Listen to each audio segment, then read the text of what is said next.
समुद्र की सतह के बहुत नीचे, जहां सूरज की रोशनी अंधेरे में खो जाती है, वहां एक ऐसी जगह है जिसे किसी इंसान ने कभी नहीं देखा। एक ऐसी जगह जहां सन्नाटा खाली नहीं है बल्कि भारी है, उन चीजों की गूंज से भरा हुआ जो कभी हुआ करती थी। और उस शांत दुनिया में एक जलपरी रहती थी, कहानियों वाली जलपरियों जैसी नहीं। वह नाविकों के लिए गाना नहीं गाती थी, वो इकट्ठा करती थी। आखिरी शब्द, उसका नाम लिरिया था। और जहां उसकी जाति की अन्य जलपरियां मोती बटोरती थीं या प्राचीन चट्टानों की रक्षा करती थीं, लिरिया गहराई में भटकती थी, सुनती हुई। क्योंकि हर बार जब एक मानव जीवन का अंत होता था, उनके अंतिम शब्द बस गायब नहीं हो जाते थे, वे डूब जाते थे पानी के माध्यम से, जब तक वे उस तक नहीं पहुंच जाते। नन्ही फुसफुसाहटें, नाजुक और धुंधली, मरते हुए तारों की तरह। और लिरिया उन्हें पकड़ लेती थी। वो अपने साथ खाली शंखों की एक थैली रखती थी, हर एक चिकना, पीला और इंतजार करता हुआ। जब भी वो कोई आवाज सुनती, शब्दों में ढली एक आखिरी सांस, वो उसे धीरे से एक शंख के अंदर रख देती। और जैसे ही शब्द उसे छूते, शंख चमकने लगता, मध्यम सा, एक ऐसी याद की तरह जो मिटने से इनकार कर दे। कुछ शंख प्यार फुसफुसाते थे, मुझे खेद है, मैंने तुम्हें माफ किया। कुछ में पछतावा होता था, मुझे रुक जाना चाहिए था, मैं गलत था। और कुछ में सन्नाटे के अलावा कुछ नहीं होता था।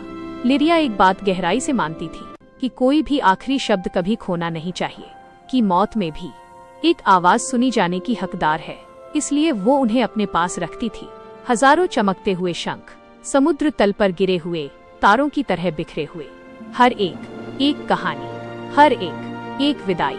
वो अक्सर उनके पास वापस आती थी, समुद्र तल के ऊपर धीरे धीरे तैरते हुए, फुसफुसाहटों को खुद को घेरने देती।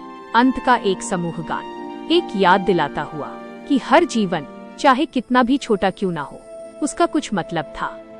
लेकिन एक नियम था, एक नियम जो खुद समुद्र से भी पुराना था। जलपरियों को इंसानी भाग्य में हस्तक्षेप करने की अनुमति नहीं थी। वे सुन सकती थीं, वे याद रख सकती थीं, लेकिन वे कभी नहीं उसे बदल सकती थीं जो होने वाला था।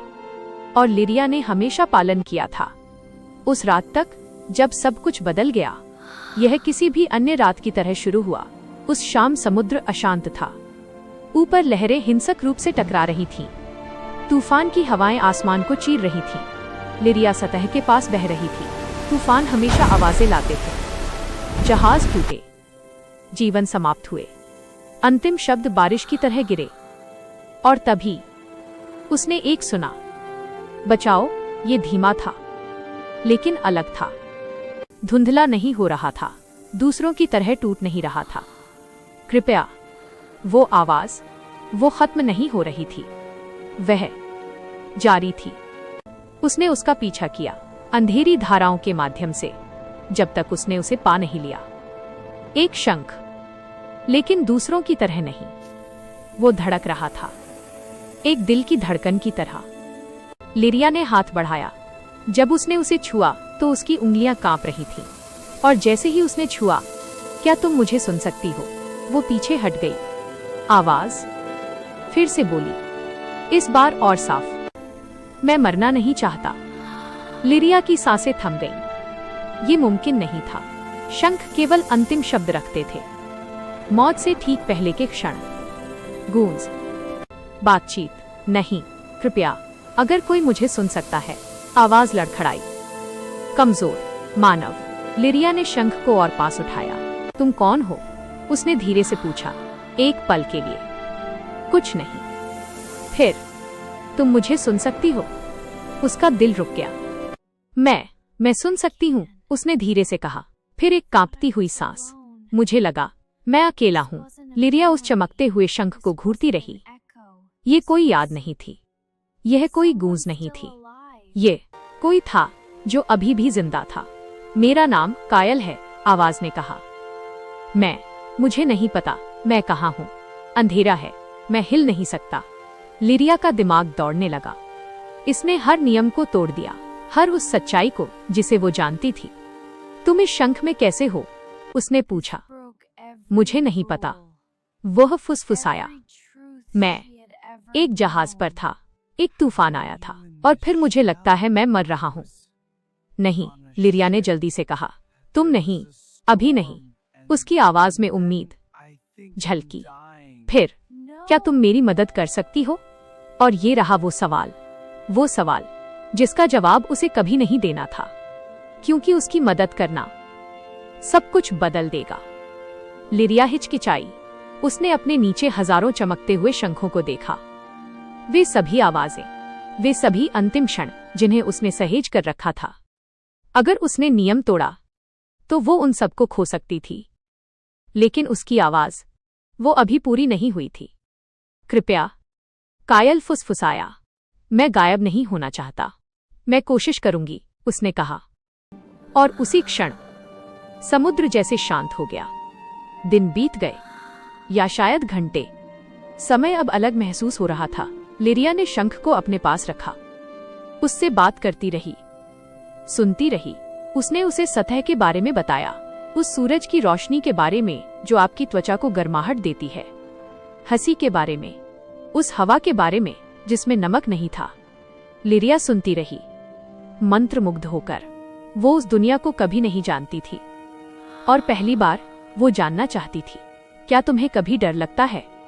कायल ने एक दिन पूछा। हर समय, उसने स्वीकार किया। किस बात से? उसने चमकते हुए शंखों की ओर देखा। उन्हें भूल जाने से। उसने धीरे से कहा, ये सभी आवाजें, अगर मैं इन्हें न रखूं, तो ऐसा लगेगा जैसे इनका अस्तित्व ही नहीं था। कायल शांत था। यह सच नहीं है, उसने आखिरकार कहा। अगर वे मायने रखते थे, तो वे अभी भी मायने रखते हैं, भले ही कोई उन्हें दोबारा न सुने। लिरिया ने माथे पर बल डाला। उसने कभी इस तरह नहीं सोचा था। तुम अलग हो, उसने कहा। वो कमजोरी से हंसा। मैं बस अभी एक आखिरी शब्द बनने के लिए तैयार नहीं हूँ। लेकिन कुछ गलत था। हर बार जब वे बात करते, उसकी आवाज और कमजोर होती जाती, और शंख, उसमें दरारें पड़ने लगीं। उसकी सतह पर छोटी छोटी दरारें फैल रही थीं। लिरिया, उसने एक रात कहा, मुझे लगता है मेरा समय खत्म हो रहा है। नहीं, उसने कहा, कोई तो रास्ता होगा। एक रास्ता है, उसके पीछे से एक आवाज फुसफुसाई। लिरिया मुड़ी। अंधेरे से एक प्राचीन जलपरी निकली, आंखें ठंडी, जानती हुई। तुमने नियम तोड़ा है, उसने कहा। लिरिया ने शंख को कसकर पकड़ लिया। वो अभी भी जिंदा है, उसने तर्क दिया। अभी के लिए, बुजुर्ग ने उत्तर दिया, लेकिन ज्यादा देर के लिए नहीं। तो उसे बचाने में मेरी मदद करो। बुजुर्ग ने अपना सिर हिलाया। उसे बचाने के लिए तुम्हें उसे शंख से मुक्त करना होगा। तो मैं करूंगी। और ऐसा करने में, उसने समुद्र तल की ओर इशारा किया, हर वो आवाज जो तुमने इकट्ठा की है खो जाएगी। लिरिया जम गई। सभी, उसने फुसफुसाया। हर आखिरी शब्द, बुजुर्ग ने कहा, चला जाएगा, हमेशा के लिए। समुद्र में सन्नाटा छा गया। हजारों आवाजें, यादें, कहानियां, या एक जीवन। लिरिया, कायल की आवाज लड़खड़ाई। मैं अब और ज्यादा देर नहीं रुक सकता। उसके हाथ कांपने लगे। यह उसका उद्देश्य था, उसका पूरा अस्तित्व। और फिर भी, मुझे डर लग रहा है, वो फुसफुसाई। मुझे पता है, उसने धीरे से कहा। उसकी आंख से एक आंसू गिरा। समुद्र में घुल गया। मैं उन्हें खोना नहीं चाहती, उसने कहा। और मैं गायब नहीं होना चाहता, उसने उत्तर दिया। सन्नाटा। फिर, तुम नहीं होगे, उसने कहा। और उसने अपना चुनाव किया। लिरिया ने शंख उठाया, उसे अपने दिल के करीब रखा। मैं तुम्हें जाने देने वाली हूँ, उसने फुसफुसाया। धन्यवाद, उसने कहा। शंख और तेज चमकने लगा। दरारें तेजी से फैल रही थीं, और फिर वो चकनाचूर हो गया। समुद्र में रोशनी का एक विस्फोट हुआ। हर शंख, हर चमकती याद झिलमिलाई, फिर बुझ गई। आवाजें चली गईं। वे सभी, कोई फुसफुसाहट नहीं, कोई गूंज नहीं। पहली बार समुद्र वाकई खाली महसूस हुआ। बहुत ऊपर एक लड़का सांस के लिए तड़पा। कायल, जिंदा। वह खांसा, संघर्ष करते हुए, खुद को किनारे पर खींचते हुए। तूफान बीत चुका था, और दुनिया चलती रही। कुछ दिनों बाद लिरिया सतह पर लौटी, दूर से देखती हुई। वो वहीं था, चल रहा था, जिंदा। वह मुस्कुराई, लेकिन कुछ गलत लगा। वो धीरे धीरे करीब आई। कायल, उसने धीरे से पुकारा। वह मुड़ा, भ्रमित। क्या मैं तुम्हें जानता हूं? उसका दिल टूट गया। उसे याद नहीं था न शंख, न आवाज, न वह। बिल्कुल उन शंखों की तरह संबंध खत्म हो चुका था। लिरिया ने एक छोटी सी मुस्कान के लिए खुद को मजबूर किया। नहीं, उसने शांति से कहा। उसने सिर हिलाया और चला गया। और ठीक वैसे ही वो एक अजनबी के अलावा कुछ नहीं रह गई। लिरिया गहरे समुद्र में लौट गई। कोई चमकता हुआ शंख उसका इंतजार नहीं कर रहा था। कोई आवाज नहीं पुकारती थी, केवल सन्नाटा। लेकिन इस बार ये अलग था। भारी नहीं, दर्दनाक नहीं, बस शांत। और वह कुछ समझ गई। वे आवाजें जो उसने इकट्ठा की थीं, वे कभी भी वास्तव में नहीं गई थीं, क्योंकि वे जी चुकी थीं। लिरिया ने अपनी आंखें बंद कर लीं और पहली बार उसने अंतिम शब्दों के लिए कान नहीं लगाए, क्योंकि कुछ कहानियां कभी उस तरह खत्म होने के लिए नहीं बनी थीं। और कहीं बहुत ऊपर एक लड़का समुद्र के किनारे खड़ा था। उसे ऐसा महसूस हो रहा था जैसे वह कुछ महत्वपूर्ण भूल गया हो, कुछ ऐसा जिसे वो कभी पूरी तरह याद नहीं कर सका। लेकिन कभी कभी जब लहरें शांत होती थीं, उसे लगता था कि उसने सुना एक आवाज, उसका नाम पुकारते हुए।